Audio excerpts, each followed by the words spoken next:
What's up, guys? Welcome back. So today we are talking trend lines. What are trend lines? How can we use them? How can we utilize them? How can we make money with them?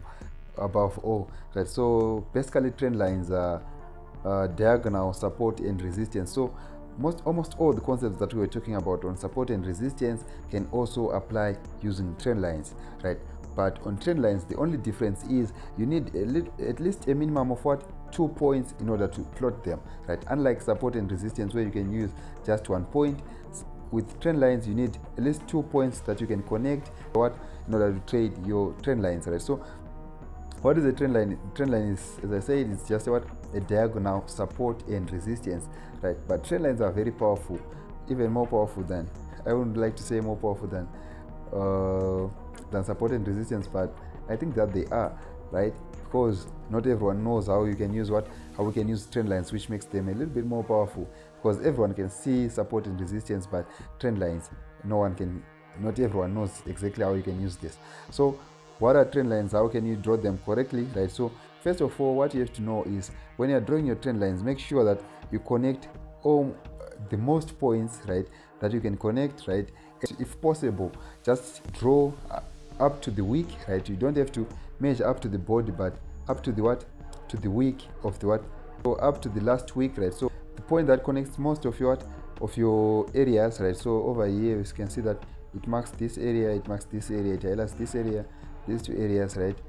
That's where you mark, right, the points that's touching most of your points. But if it's only touching 2 points, right, then make sure that it's up to the week, right? So you have to make sure that it's the outer extreme of the trend line touches the last points over here, the weeks over here, right? So in this case it will be so like up until here, right? Because we want to accommodate every piece of the candlesticks over here, right?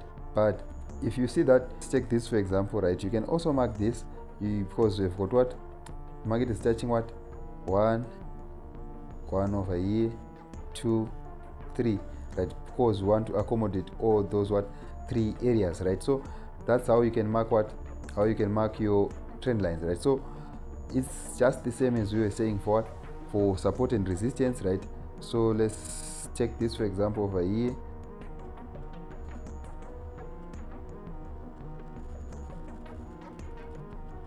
right? So as you can see over here, right, I haven't drawn perfectly. I don't know what's wrong with my phone since it's touching correctly, right? So over here I've got at least 1 or 2 points, right? And when you've connected these, when the market pulls back to this area, right, this is now acting as a support area. So that's why I've got these spikes over here, right? And we've got a breakout of these, right? So you can enter with trend lines. Now you can even enter on the breakout, no need to wait for a retest, right? But it's not always. You have to know exactly when you can do this, right? So as for me, I like to do this when I see that the market has been consolidating for a while, right? Or there's a flag, right? And if you want to learn more about flags, I will post more video on that, right? If you want to know more about continuation patterns, I will post a video on that. So if you aren't subscribed, it's a good chance for you to subscribe now before I post on that, because it's a very powerful setup. It's a very powerful tool strategy that you can use in order to make money from the market, right? So over here the same concepts still apply, right? When you've got a breakout of a trend line, a break and retest, sorry, we've got it's a support or a resistance, right? Over here, let's take this for example over here, right? We highlight these ones over here,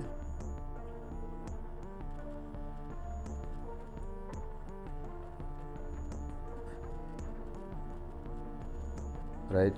So as you can see, I'm using these 2 points over here, right? This is the first point, the second point, right?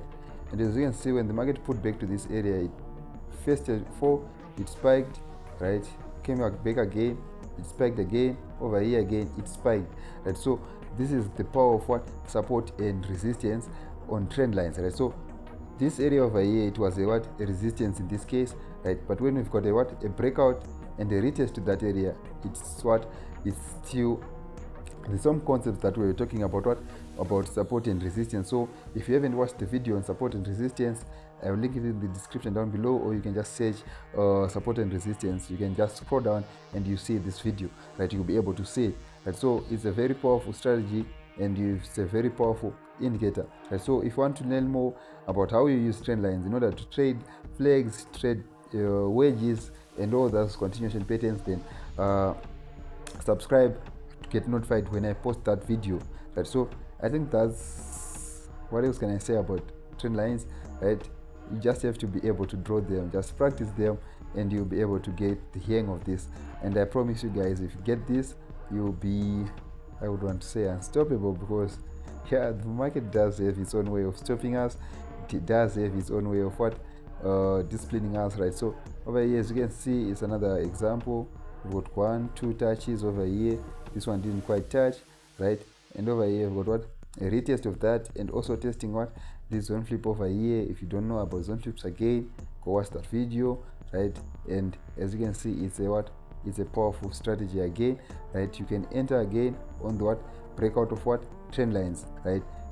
And remember, I almost forgot, between where you currently are and where you want to be, you are the bridge. So do the work, do whatever it takes to reach your goal.